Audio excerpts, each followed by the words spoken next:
Uzun müddətdir ki, çoxlarının gözlədiyi, lakin dəqiqləşməyən bir məlumat artıq dəqiqləşdi.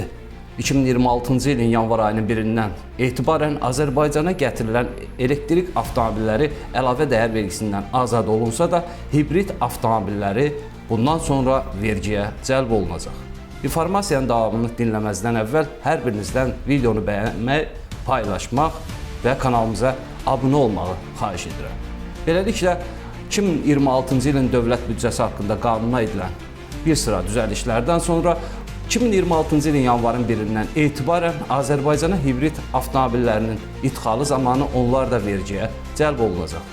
Yalnız elektrik mühərrikli avtomobillər əlavə dəyər vergisindən azad ediləcək. Beləliklə, gələn ildən istehsal tarixi 3 ildən və mühərrikin həcmi 2500 kub santimetrdən çox olmayan hibrid avtomobillərin idxalı və satışı da əlavə dəyər vergisinə cəlb olunacaq.